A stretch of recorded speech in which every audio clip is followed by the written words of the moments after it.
All right, we're gonna give a second. We're gonna give a second for everyone to sort of to file in, and then we'll get going.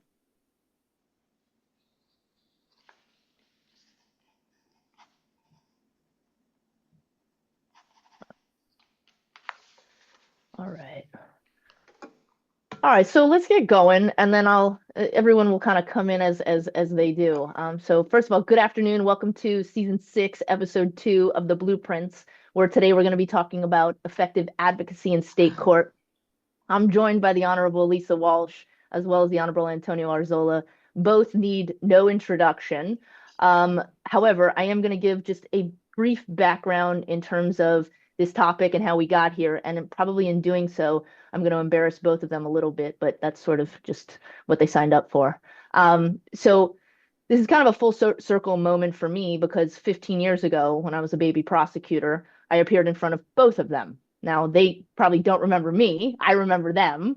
But even back then, I think I distinctly remember thinking that they represented two examples of everything I think that is right about the profession in terms of their preparation, their substantive knowledge, in addition to how they treated at that point the defendants, but also lawyers, even lawyers like me at the time who didn't really know much. And so when I was asked to do an episode on state court practice, I thought to myself, well, who better than to reach out to these two folks? So with that, a very brief introduction on both of them, which does none of them justice, but we'll get going, is so Judge Walsh took the circuit court bench in 2011. She's been in both state or both criminal and civil. I think it was 2023, Judge, that you joined the complex business division. And then the Judge Arzola, I believe, began on the circuit court bench in 2009, if my memory serves me correct, and has served both in criminal as well as civil, and currently sits in the general civil division here in my, excuse me, here in Miami. So here's the brief background in terms of what we're doing today. I really have one goal for you all, and the goal is that no, this is not federal court, but it doesn't need to be a circus. And how we've structured, and we've gone through this, and we've structured this sort of hour as follows. We've broken it up into 4 categories: state court generally, and thoughts on state court generally, preparation for your hearing, execution of your hearing, and then sort of the miscellaneous things of responding to opposing counsel and things of that nature. In each of those subparts, I'll give a very brief sort of thoughts in terms of the attorney perspective. And really, the stars of the show are going to be Judge Walsh and Judge Arzola, who's going to give sort of the judicial perspective. And then I have received questions from many of you who signed up, and I'm going to ask them those questions in the respective subparts. So we have a plan. We're totally okay deviating from the plan. If you have any questions, ask them. We're happy to go off script and answer the questions. And if we get through none of what we planned, that's okay too. So with that, Judge Arzola and Judge Walsh, I'll give my very brief 2 cents on state court generally from sort of the practitioner perspective. And then I want to turn it over to you all. Sort of my thoughts on state court generally is as follows. I think that you can't be a good trial lawyer or a good litigator or a good lawyer, period, if you can't be persuasive. And you can't be persuasive if you can't communicate and get your message across. And you can't communicate and get your message across if you can't exercise a level of empathy, both individually and circumstantially, and put yourself in the shoes of the decision maker. And for me, in that case, in state court, I actually sometimes find I'm in the minority. I sometimes find state court easier than federal court because if you look at the judges' procedures, which I know everyone's is different, and we're going to get into that, but they tell a lot about themselves in their division procedures. They tell you how they learn. They tell you the things they like. And if you will just pay attention, you can get a lot of clues as to how you can be persuasive to that judge. And sort of circumstantially, you have to also understand they don't have an army of clerks. They're not going to perhaps be able to read 30 pages, but perhaps they can read a more targeted response or motion or things like that. So for me, Judge Walsh and Judge Arzola, I think that state court is the ultimate test of whether how good of lawyers we are And I also think it's a good test for us not to be intellectually lazy and just throw our hands up and say, well, it's state court. We'll see where the chips fall. So I'm interested, and whoever wants to go, this is sort of conversational. I know it's funny when I have two judges that are really well respected. I'm asking to be conversational. I'm interested in your thoughts generally in state court, and then I have some questions that came in on this topic that I'll pose to you. So whoever wants to go first can go first. Well, I mean, I think when you ask about state court, we're comparing ourselves obviously to the big bad federal court, right? And I mean that jokingly, obviously, but the the federal system, as we know, has a lot more formality in terms of responses, and that's one of the biggest issues I see, and that's why some people may not treat the state court as they would the federal court because you see so many people not respond to motions, and I always find that shocking because your first, your first attempt to convince the judge and persuade the judge is through writing, right? Obviously, the other side has filed a motion, but so many people do not file a response. Now, there are certain motions that you have to file responses for because if not, you're in big trouble, like a summary judgment. But I get so many motions to dismiss where I don't get the opposing side's viewpoint in writing before. Um, and it's just very frustrating because then you get to the motion calendar or a special set and you don't have the other side's position. You're learning it for the first time. Your opponent is learning it for the first time. Um, and that's one of the things that frustrates me about the state court system, that something you don't see in the federal court, because in the federal court, everything is fully briefed. You got motion, response, reply, and we don't see that often here. At least I don't in a regular calendar. I'm not sure, Judge Walsh, about complex if you see it more so. It's I absolutely agree with you. Judge Arzola, I think that there's a perception of a strategy out there that you're just going to save the case on point, or you're going to save an argument for oral argument, and that way the other side will be sandbagged, will not be able to respond on their feet. But neither will your judge be Right, prepared or have the capacity, certainly in a 5-minute motion calendar, unless you're like Judge Arzola and me, and you have Westlaw up there, and you're like, give me the site, and you can pull the case right there. So there's definitely, I think, a perception of a strategy that why would I tip the other side off to what my response might be? I'm better off, but you're not, because you will not necessarily capture the attention of the judge. The judge will not necessarily rule in your favor, having been given no. If you're right, and if that is the case on point, and if your argument is solid, it will be solid when you show up for that argument. So I've never understood that either. And just to answer, if anyone has a question about how things are different and complex, the rules, there are complex business litigation rules. There are also state rules that pertain to complex cases in general. So not just my division. There could be other cases like torts or a case in a division that the parties or the judge has certified to be complex, and there's another rule that applies, so you should familiarize yourself. But in the division in the 11th Circuit in Miami-Dade County and many of the other divisions around the state, we have more and more complex business court divisions around the state. There is a requirement of full briefing, and in my division, in Judge Rabol's division, there is a rule that if there is no response, then the movement can upload their motion and a proposed order, and they need not set it for hearing. Of course, there are exceptions to the hearing requirement. There's all kinds of pitfalls, but that general rule should serve as a cautionary warning that if you don't file a response, you may not get a hearing at all. In answer to your question, though, before you move on, Marianne, you mentioned the word, empathy. I don't know what the right word is, but generally speaking, if someone is going to have the power to make the decision that will affect your client, if you have a decision maker, a fact finder, a jury, or a judge, some thought ought to go into what would make it more likely that that judge will rule in my favor. Okay. Showing up the hearing and saying, well, I have a case on point that, came out in 1975 is not necessarily the way that you're going to get that judge to listen to you and to rule in your favor. So think about things like the judge's volume. Like when the judge opens the hearing setting, we all operate off this court map system in Miami.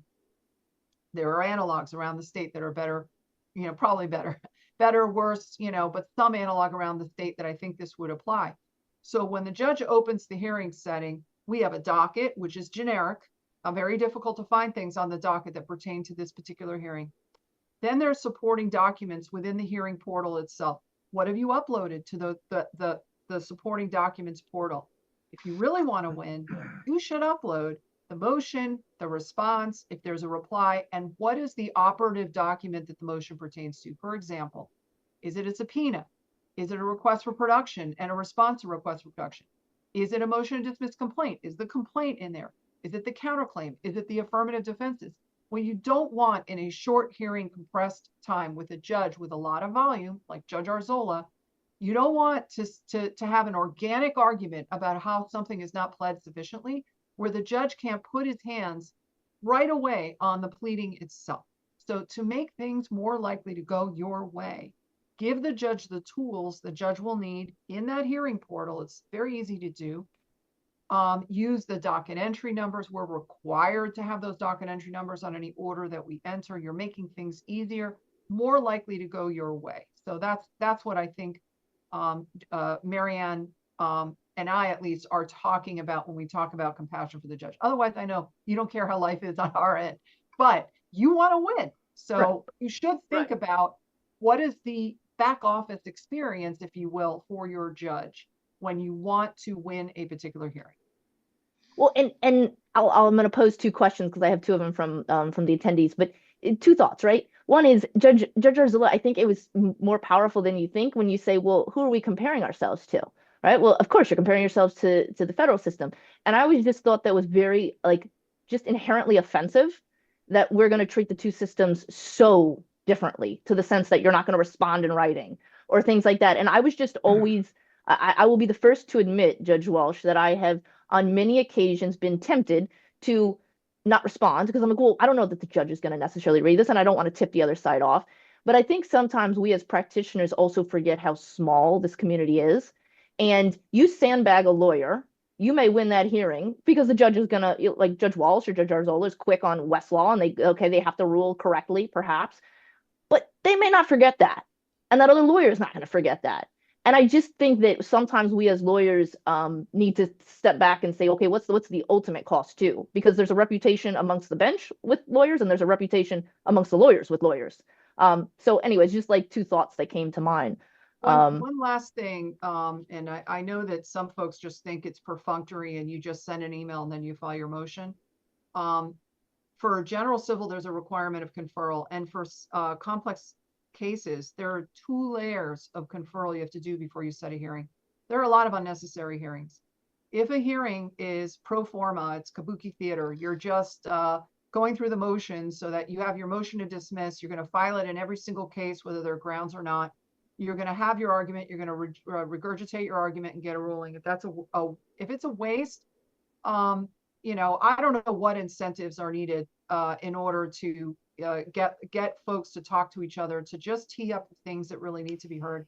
Because the song we hear all the time, Tony, I don't know if you hear this as well, is, Judge, I can't get a hearing. Well, you can't get a hearing because everyone's clogging up our docket with unnecessary, obvious, motions that really don't require a hearing.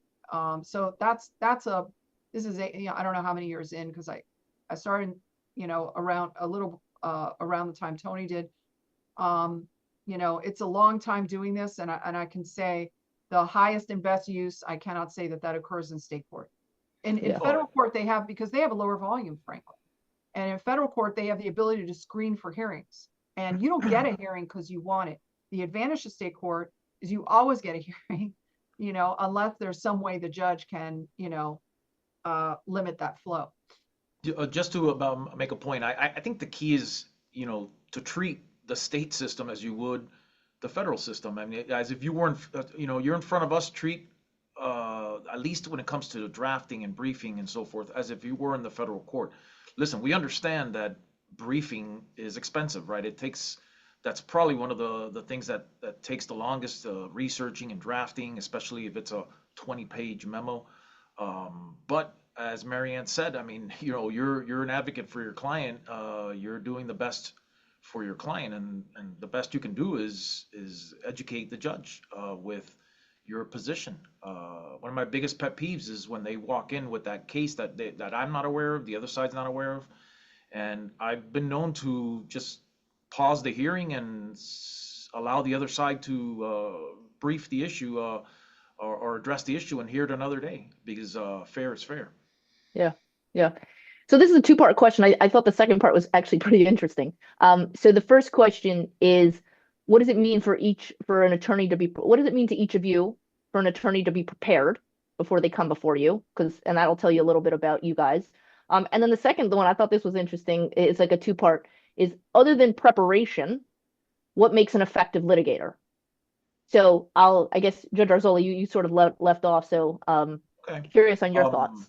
All right. So the first part is interesting because now we're in this Zoom world. All right. Post COVID, we're in the Zoom world, and I know you guys love it. The attorneys love it. I personally don't. I miss being in the courtroom. I miss the 70, 80 lawyers in the motion calendar. But I understand, and we understand that you don't have to now drive through traffic, find parking, go to the dry cleaner to get your suits, picked up and so forth, right? We all understand that. However, you've got to be prepared for these Zoom hearings or a special set that's on Zoom. And how are you prepared? You got to know your motion. You got to know your cases, know your opponent's opposition, know your opponent's cases, and I just went through it this morning, have your materials ready to share. So for instance, this morning, I had a contract issue and they were arguing provision 17. And I go, let me see it. And it's almost like if I had asked them for like the most ridiculous thing in the world. And it's like, it only happens to be your primary argument in your motion, provision 17. Show it to me. You've got to have your cases, all lined up, minimized up on the screen so that all you got to do is press a button and ask for permission to share. It's the same way as if you were to come in person. You would have copies of all your cases and copies of your motions to hand to the judge when the judge says, let me see that. People are not doing that. To me, that's not being prepared. Know how to share your screen. Folks, it's only been like 6 years since COVID. I mean, I'm not a techie guy, but you got to at least know how to share your screen. So in terms of being prepared, that's the way I see that, right? Have your motion, know your opponent's arguments, and be ready to share your screen with whatever materials the judge might ask for. I'm not sure what the second question was. Yeah, and that is so true because I can tell you how many lawyers get caught flat-footed. And it's like, well, judge, just look at it. Well, no, you show me.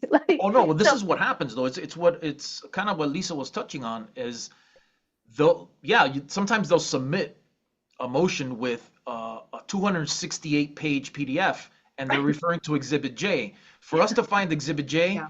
I can't type anything. I have to scroll through to find that it's on page 178. People do not understand that you may bookmark a PDF. Only occasionally do those bookmarks show up on our end. Usually they don't. Right. But even then, it's full circle. It's empathy or whatever you said. I mean, whatever word. To me, it's like putting yourself in the decision maker's shoes. And you've got 70 cases. And I mean, I think that's even a really, really good practical tip that a lot of people miss and aren't ready. So I guess Judge Arzola, last one before I kick it over to Judge Walsh was, I thought this was actually an interesting one because what to you, other than preparation, because that's a huge part, makes an effective litigator? Be on time, dress appropriately. I mean, some of the things that, although I know you guys love Zoom, I think attorneys are abusing Zoom. I've got attorneys that are appearing by phone. They're driving. They're exercising during hearings. I mean, these are just common sense things, guys. Be respectful to your opponent. Don't speak over the judge or your opponent. All these things are the judges see this, and the judges see how professional and civil you're being. And I think that goes a long way in showing the judge a type of lawyer that you are, as opposed to someone who's just constantly cutting people off and raising their voice. And,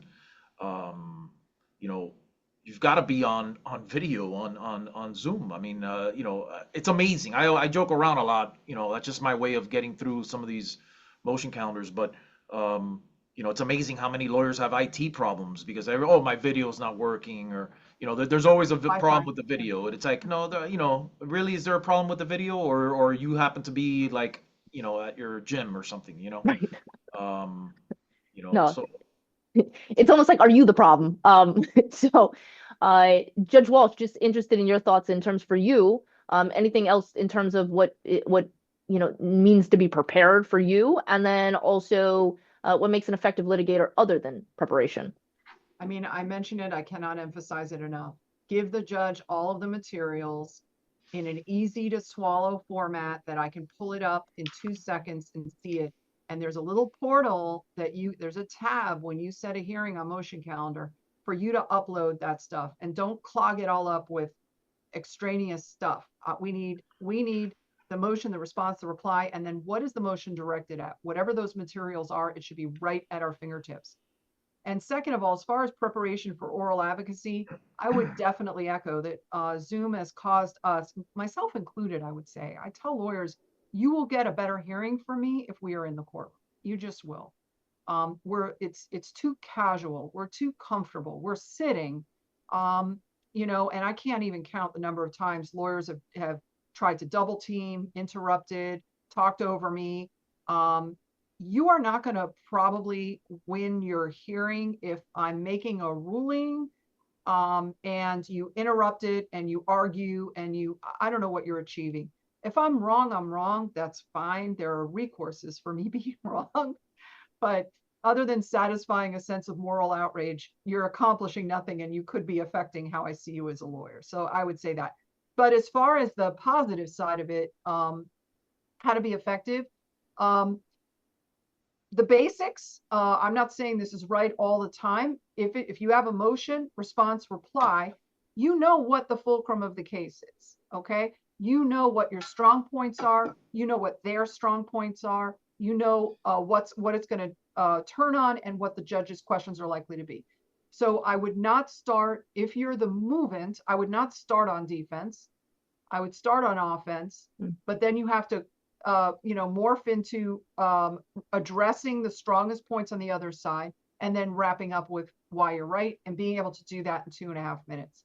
So you might, if you're new to this, have to practice a few times, sit with your colleague or your partner or whoever and run through it and say, this is how I'm going to argue this. Because you can't just say, this is a case about a slip and fall, and we were in Publix, and that's it. Your 2.5 minutes are over.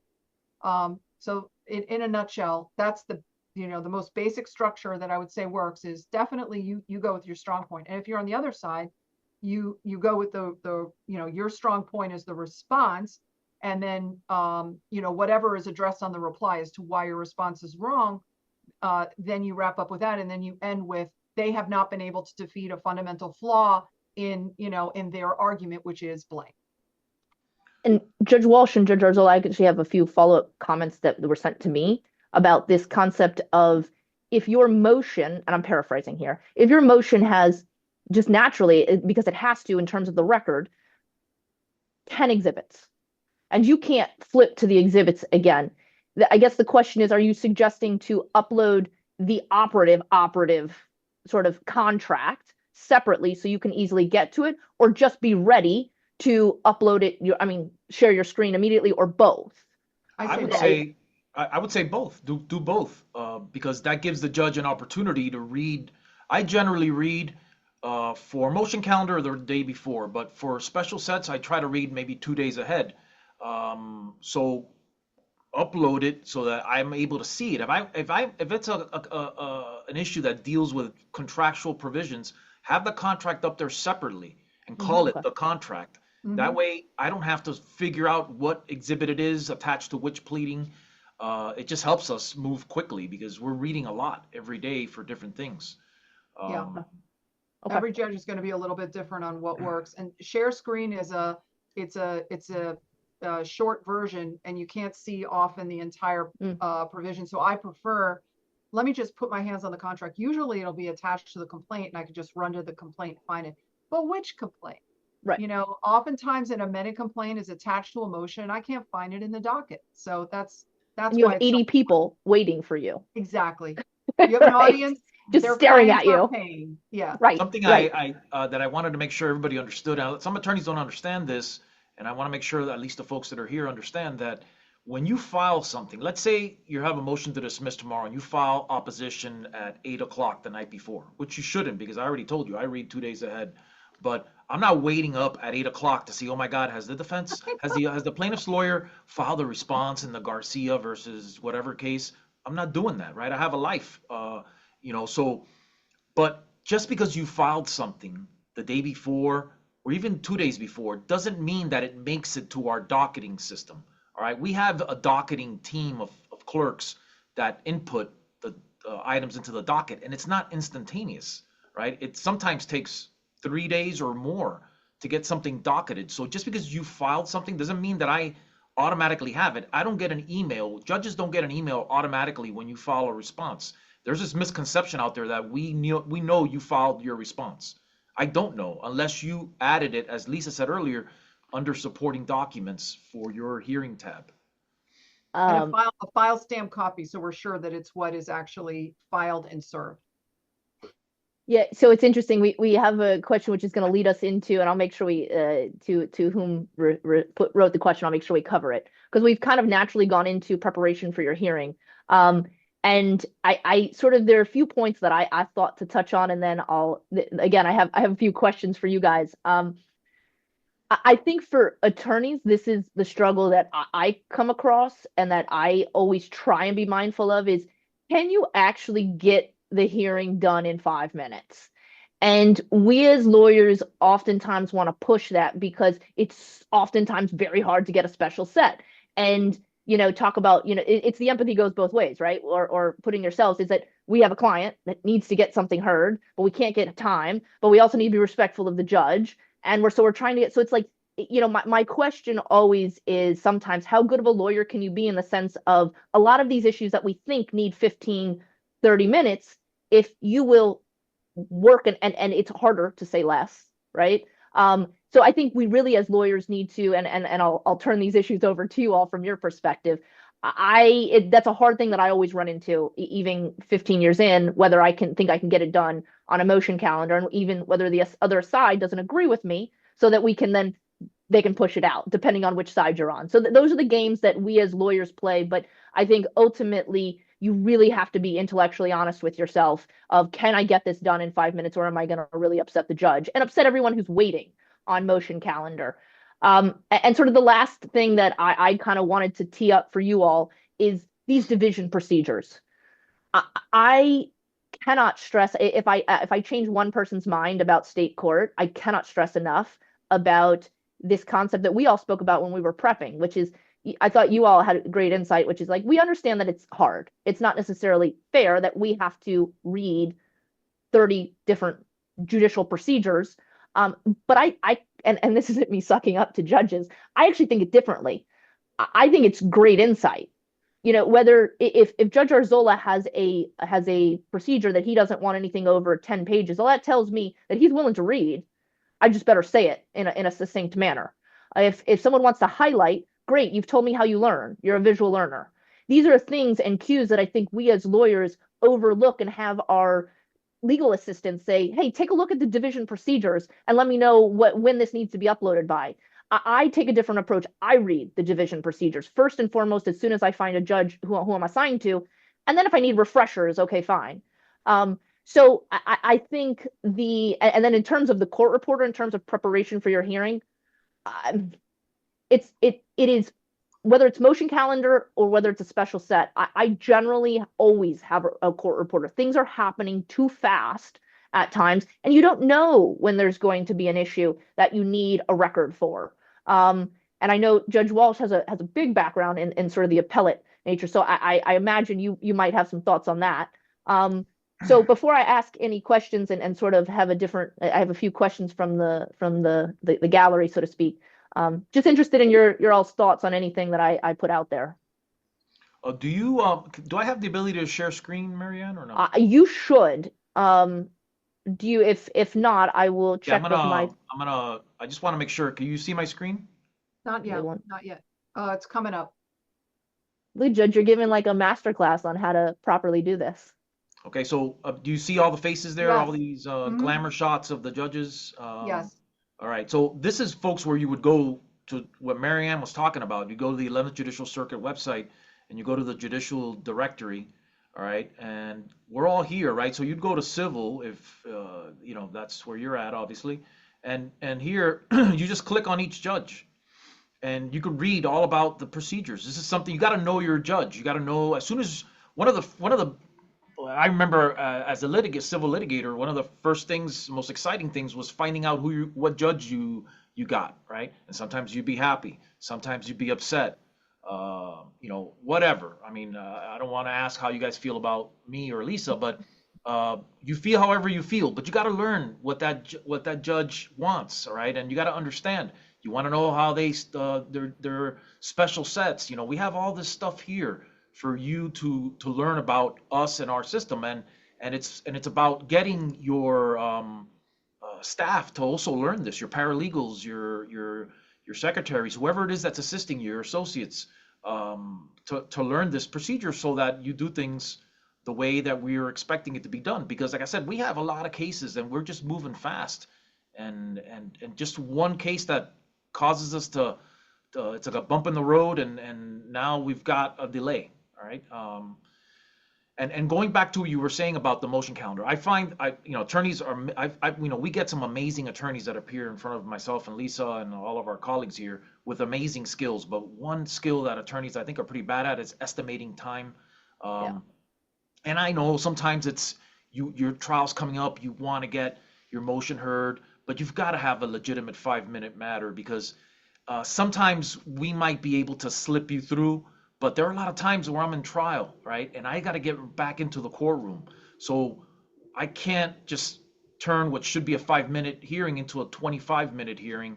It's not fair to everyone else in the motion calendar. It's not fair to the people that are waiting for me in the courtroom, including members of our community that are performing their civic duty as jurors, right? And they're being delayed because somebody put a 25-minute matter on a 5 minute motion calendar. So it's just something you really need to think about. And I understand the frustration that you guys have in that, you've got deadlines coming up, and how are we gonna? The best thing to do in that situation is if you're gonna put it on a motion calendar, try to have a conversation with the judge, and maybe the judge can figure out and create time for you. I try to do that. I try to create some time. I've been setting hearings lately at 5 o'clock, 5:15 at the end of my trial day. That's my reward. Is somebody's motion that's everybody wants to get heard. So And anyways, Judge Arzola, can I throw an idea, it's like something out to you, just hear your response to it. There are times where I've been in a bind, and I have either, well, obviously not unilaterally with opposing counsel, but we've either called the judicial assistant and said, "Hey, listen, can we get on the end? It's not going to be 25 minutes, but it's not going to be five. Is there any way?" And what's the worst case? They say no, right? Is there any way that we can get on the back of the calendar? 10, 15, we're going to be 10, 15 minutes. Or do you have any other sort of suggestions when we find ourselves in this situation where we have pressure from a client? A client's paying us a lot of money and we can't get, a hearing in front of it to do it in a really professional, palatable manner. I have a I couple ideas on yeah, that go when ahead. Tony's done. Oh no, I mean just to answer that particular question, I think that's a great idea. You can always call the JA. Like I prepare for my motion calendar and I kind of figure out who I'm going to call first. I usually call, real simple things like motions for default or motions to withdraw, motions to compel that literally nothing was provided. And I call the more difficult stuff at the end. And yeah, you can call the JA and say, look, these guys want to be called at the end.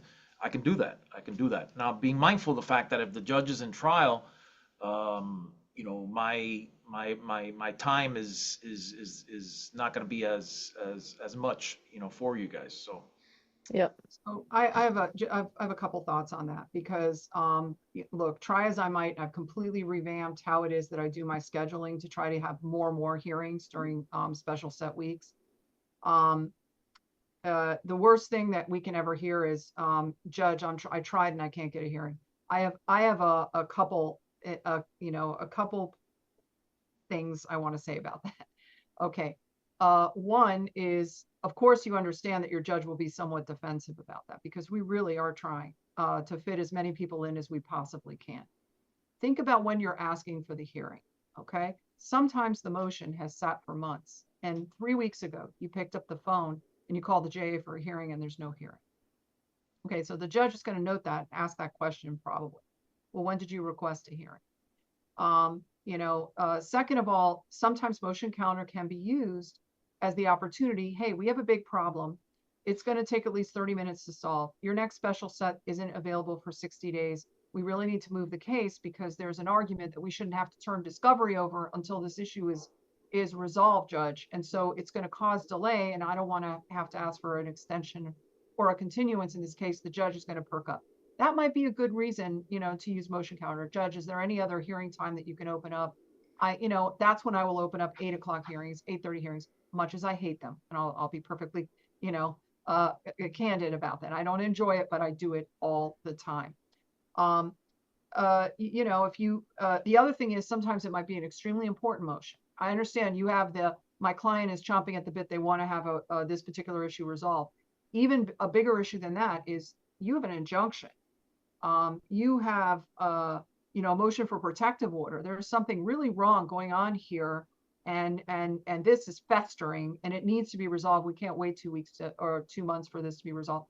That might be a good reason to get something on to say, look, we have all this stuff going on, but we really need this particular thing resolved. And the last thing I'll say, and this is think about federal court, not every motion needs a hearing.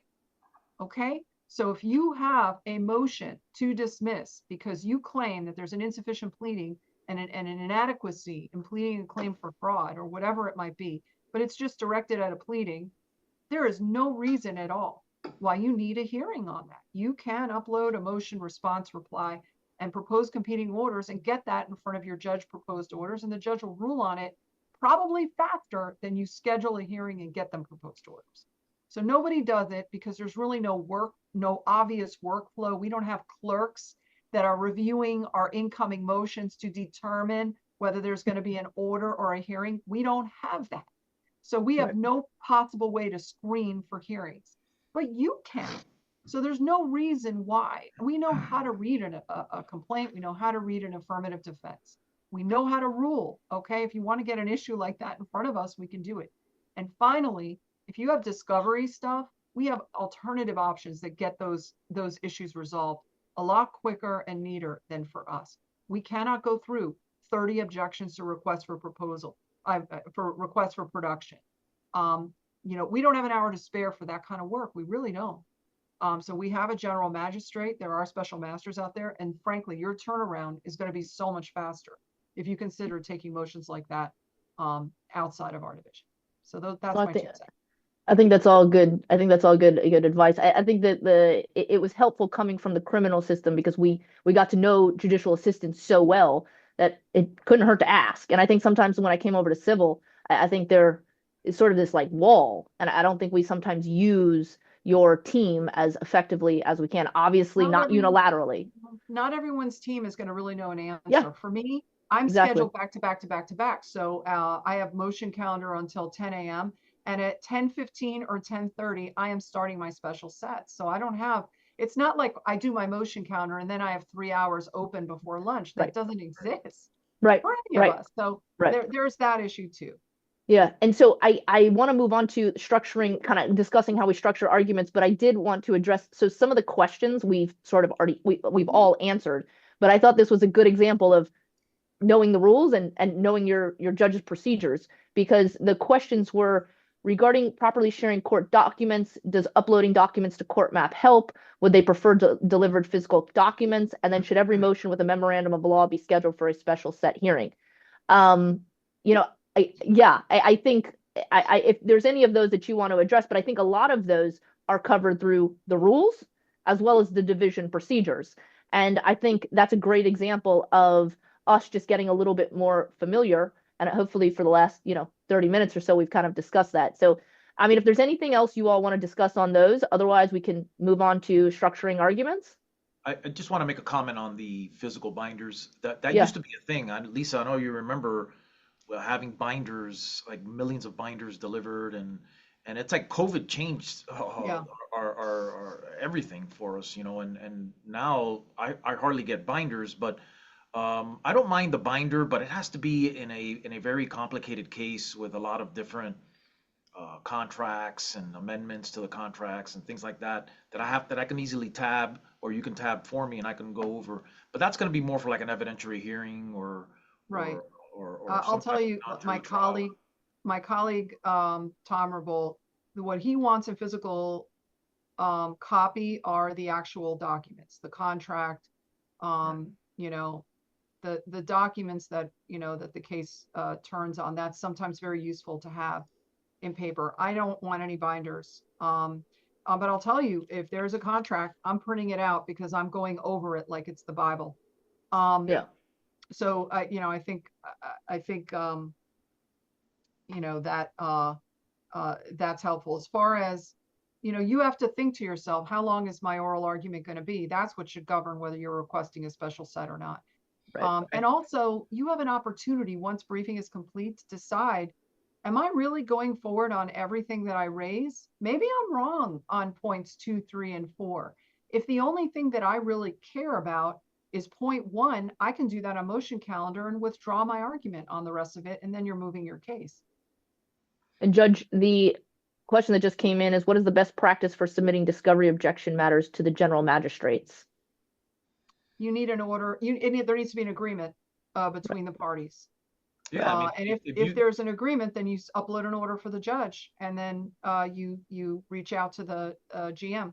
We have a great GM, and he actually has procedures where you can schedule it yourself. Right. I mean, Right. I submit an agreed order, and I'll be happy to send it over. Right. The problem is Yeah, there's only one guy. I mean, there's only one magistrate, which I've always found to be yeah. shocking. I still don't understand why there's only one. In family court, they have I don't know how many. But in civil, for I don't know how many there are of us, Lisa, maybe 26, 27 of us, 28. Yeah. It There's only makes one no sense general at all. magistrate. I mean, I don't it's crazy. understand it either. There ought to be more. Yeah. So I guess let's transition for last portion, because I know Judge Walsh needs to get back to trial. Speaking of getting her out of here. So let's talk about the actual execution of the argument. From my perspective, from the lawyer perspective, to the extent that this is helpful, I think one of the things that I have found more and more as I get further along in my career is that I think people give up on prepping their argument too soon. And what I mean by that is people think that you're just gonna run through it, like read an outline one or two times, and then we also use this excuse to ourselves to bail us out that we don't want to feel canned. And I'm the first person to admit that I prep everything, and even the intro into this blueprints, because for us to say less takes a lot of preparation. I moot everything. I take my legal assistant. I take whomever will listen to me, even non-lawyers, even not in the law firm, because I need to understand. And most things, unless it is really, really complicated, we should be able to get out in 2 or 3 minutes or less. There's complicated motions for summary judgment. Yes, okay, fine. But even on the special sets, just because you have 15 or 30 minutes or 45 doesn't mean you need to use all of it. And I would just challenge us as lawyers to really, really work it to the point where I have a joke with my team, which is I outline it and then I sound like a robot and then I commit it to my soul. And then that's when you start to get comfortable with it and you can adjust to the judge's questions on the fly or things like that. So for me, my structure is pretty simple, the same way I kind of did this intro, which is I generally, why are we here? I always have some sort of a roadmap in terms of what's the punchline, because I want the judge going into it, which is what are we doing here and what do you want? And then I start to work backwards and I have to always address the opposition's issue somewhere in the middle, and then I end with what I want at the end. But I will turn this over to you, Judge Walsh and Judge Arzola, but I'll never forget about a year, and this isn't necessarily to say a war story, but it was a great lesson from Judge Thomas, who basically just stopped listening to me at some point. I was like a year in, and I'm like, he basically just turned around. And it was the greatest lesson because he said, you need to learn how your judge learns. And that's not how I learn. You just can't talk at me for, the next hour. You better figure out how we learn. And I think that is the most important part before you go into just how you want to structure your argument. You got to think about that. So, interested in your all's hearings as to how you receive and how you learn and how you like to hear arguments. So maybe think about a hypothetical. So you are the plaintiff in a personal injury case, and you, in an unusual turn of circumstances, are moving for summary judgment on a personal injury case. That is a very narrow likelihood of success. But you really believe that after having deposed every witness, after having done the video, after having gone through every single affirmative defense there, and the statute and the presumptions out there, everything under the sun, there really need not be a jury trial in the case. So you have a motion for summary judgment. It's going to be very fact intensive. The last thing that you want is the judge to say, like I have sometimes in some of my cases, I don't understand. Are you asking me to try this case on the paper? Shouldn't we have a fact finder weigh this evidence? So you have to encapsulate your evidence, and you need the gestalt, the fulcrum, as you say, what am I asking for today? So there has to be, and you will only get there once you have swallowed and digested all of this, and you're not going to drown in a morass of evidence. You have to find a way to have the evidence ready to go in bubbles. And one of the best lawyers that I've ever seen, a lawyer that from White and Case did this, that state the declarative statement. There is no evidence that anyone ever saw the banana peel on the ground because it was hidden under a cardboard box that should not have been there. Something along those lines. And up on the share screen is the testimony. There is no evidence that blah, blah, blah. And up there is the excerpt, the frame of the video. It takes a tremendous amount of preparation to do this. But, if you're not doing theater, if you really should be right, imagine the toll that it takes on your law firm to have to get a jury that we have no control over, to try a case that need not be tried. It's very hard to get over the hurdle, but you have to, like Judge Thomas said, like Judge Arzola said, your judge. I'm very visual. I don't know. I mean, that's typically how I learn by doing and watching. So it has to be a way to repackage and get it up there. We've read everything. That, at least with these judges, we've read everything. How do you persuade? It's every single doubt and concern that is raised, you're dispelling it, and you're doing so in a very, very condensed, punchy, here's the proof, here's the proof, here's the proof. I can almost see the order in my head. So, I don't know that answers your question, but that's what I think about hypotheticals. It does actually. Ironically enough, I'm glad you said the order, because before I go into any hearing, I write a detailed order as if I need to have a findings of fact, even if it's just a simple motion calendar, because that is my preparation. I need to write the order in my head so then I can get it out to you so that ultimately I am delivering it in a manner that I would hope that you would rule in the manner that I am delivering it. I once had Judge Bloom say that the greatest sort of compliment that a judge can give you is essentially regurgitating your motion in a similar sort of order. And so that kind of stuck in my head. But Judge Arzola, I'm interested in any sort of thoughts or tips or guidance in terms of structuring arguments that works for you that you found very effective. Listen, I don't even know why you need us, because the way you described the way that you prepare about 5 minutes ago, I thought was amazing. I mean, I think that's the way you have to prepare for everything, in every type of motion, whether it's a short motion, a long motion. You've got to prepare everything from your introduction through your entire motion. However, you don't read your motion at the hearing. You don't read your outline. 'Cause I've got attorneys that literally don't take their eyes off their paper, and it's like I'm getting hypnotized.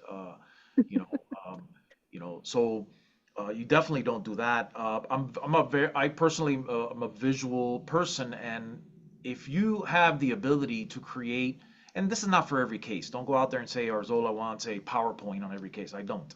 But if you could put a little PowerPoint together, I don't know, it changes things up for me at least. It's like, oh wow, now I can get to, it changes the monotony, right? And now you've got a PowerPoint with your key points, your key cases, a quote from a case. That I think that goes a long way. Now in the courtrooms, I'm doing, by the way, all my special sets in person, right? Mm. Um, Obviously, if you're from out of town or something, I'll make some type of accommodation, maybe make it a hybrid hearing where one party's there and the other one's on Zoom. But we have these giant televisions. Come by the courthouse. We'll let you watch, Yeah. come into the courtrooms and check out what we have. But we have these giant, like 100 screen inch televisions where you can put all your, just share your screen and put it up there, put your PowerPoint up there. I think it's a tremendous tool in persuading judges and educating the judges. Yeah, Uh, it's interesting. Judge Arzola and Judge Walsh, I'll call us attorneys out because I think COVID did a huge disservice, and particularly to the young attorneys coming up, I try and tell them because it's so easy to read now, and they think that you aren't watching their eyes go back and forth. And I always try and say, particularly in like a motion calendar, if you have not gotten to the point, you should know your case better than anybody. I feel about this in opening statement too. I feel like usually you shouldn't need notes. You're telling the story. And if in a motion calendar you haven't committed that to your soul, I just don't think it's sending a great message to the judge that your eyes are doing this. And again, again, I'm not saying everybody needs to memorize everything. I'm just suggesting that I think we as lawyers potentially have gotten a little lazy with our preparation on that. So I think it's a good thought to take back. I do have a question that came in, and then we're gonna probably end. Everybody wants to know if you all actually care about the bickering between attorneys and when you care. But the question I have is, do you handle each hearing the same, i.e., movement goes first, or is it based on briefing and you simply ask questions sometimes? There are times that it's rare, but there are times when um, when it's the position of the movement is crystal clear. Why am I going to take? You should save your time for rebuttal, I guess is the point. And I'll say that I go, look, I know it's unorthodox, but I really need the respondent to answer these questions. So we're going to start with him, and you're going to have your time in rebuttal. I'm doing you a favor, and it's because I think what the judge is telegraphing is there's a problem, and we really need to focus on on this particular issue, and then and that's the strength of it, because I understand the initial the initial salvo. um Okay. yeah, but not all the time, because I think it throws people off. I think Go ahead, we, Jonathan. for me at least, we circle back to what we were talking about before. If you didn't file a response and you're in front of me for a hearing, I'm probably not going to start with the movement because I already know what they have to say. I'm going to turn to the person responding and say, trying to get their position first. I myself ask a lot of questions, and you got to always anticipate the questions that you might be asked. What's a way to anticipate? I mean, obviously, if the other side filed something, even if they didn't file something, you should know potentially the cases that are out there, the arguments that they might make, and be ready. So part of that outlining of preparing, you should have at the bottom somewhere anticipated or possible questions from the court, because you're going to get questions. Every judge is different, but myself, I ask a lot of questions, because that's just my style, the way I am. Yeah, and I want to throw this out there to you all in terms of how you would receive this, and potentially throw this out there to some attendees to potentially use. But there are times where usually not when if I'm the movement and the judge comes to me first. Usually it is I'm the movement, there's been a response, and the judge comes out and goes straight to my opposition and starts asking questions. And then the judge will say, Miss Curtis, any rebuttal? And there are times where I have, it's taken me a while, but I've learned that sometimes less is more. And a lot of times I'll ask, Judge, is there anything else that you need further clarification on? Um, how would you receive that? Because I know sometimes they're like, well, I don't know. What do you think you need to tell me? Look, Um, you have to do, I don't, I would push back against that from Okay. your perspective, not from mine. It isn't me. Because it's not for me to tell you what are the weaknesses in your own argument or what are the issues, unless I have a particular question for you. You always have to think about it's sort of the same whenever I would argue cases out in the appellate court. Very quite often I would waive rebuttal because the respondent or the appellee was getting so beaten up and it was so clear where the panel was going that I had a fear of stealing defeat from the jaws of victory. That's a call that only you can make it if you're the movement.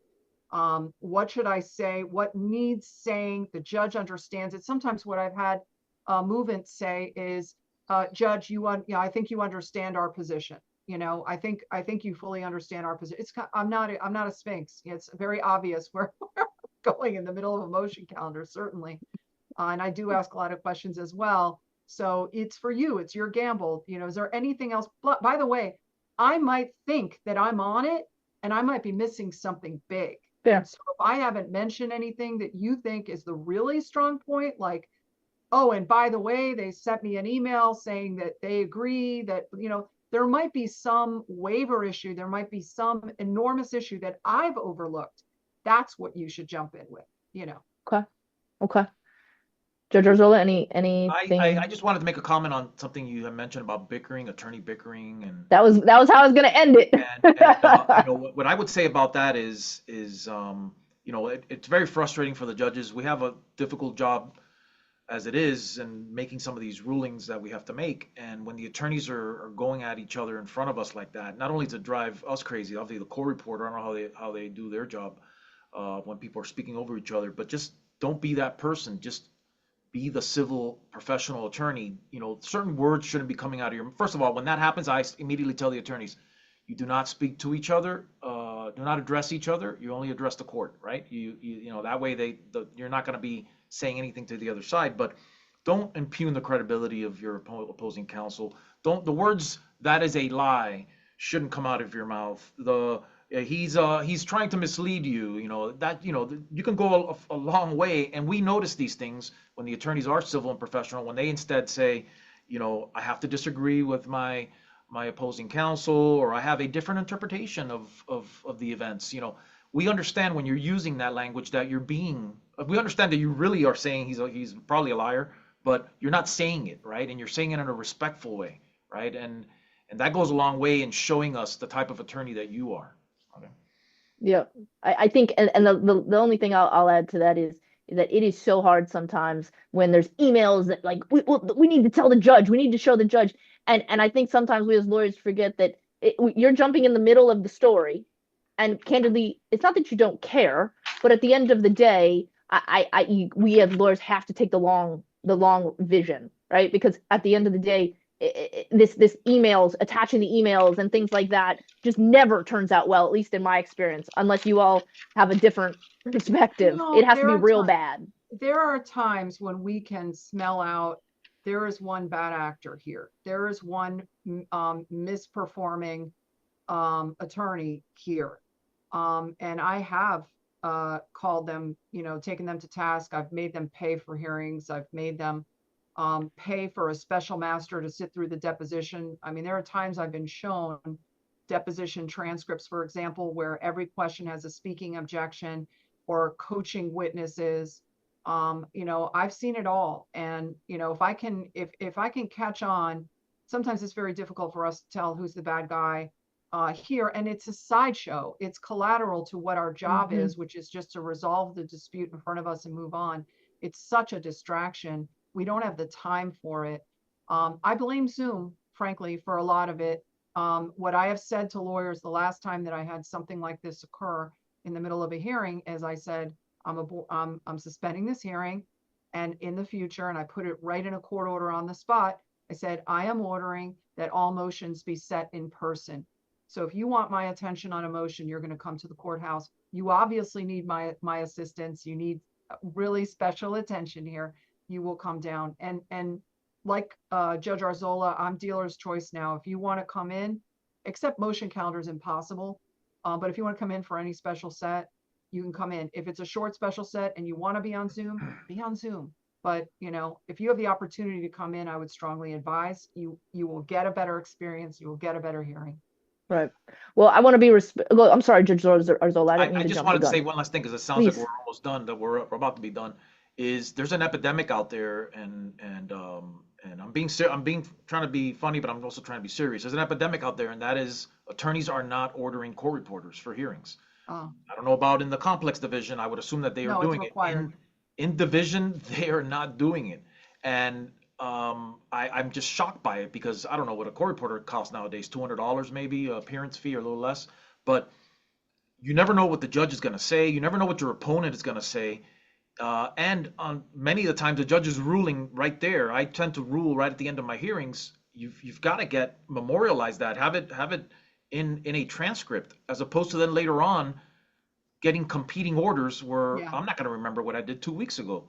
So show me, you'll be able to show me my transcript to show how the other side is not being reasonable Right. in the way they're drafting the order. But you guys have got to order court reporters, Yeah. especially for dispositive motions. I'm getting people showing up to motion for summary judgment without a court reporter. Yeah, Right. you can rule on the record and there is no record, then we're called to task for not obeying the rule. So Right. I don't Right. know. That's problematic. Well, I only am ending not because we don't have anything else to say, but just because I want to be respectful of your all's time. And I want to acknowledge and just say thank you for taking time out of your very, very busy schedules to spend it with us. And for, I guess, those who attended, thank you for being here. I know that we missed a few questions, but I will try and circle back on them. And for any future CLEs, you can go to, it's at the Blueprints Law on Instagram, and you'll be receiving emails. So, Judge Arzola, Judge Walsh, thank you so much. I appreciate it. Thank you, Oh, the Mary. All right. CLE. Do you have the CLE number? I will be that goes out in an email after. So Okay. All awesome. right. Thank you. Thanks everybody. See you soon. Bye. Take care. Bye, guys. Thank you. Bye, judges. Bye-bye.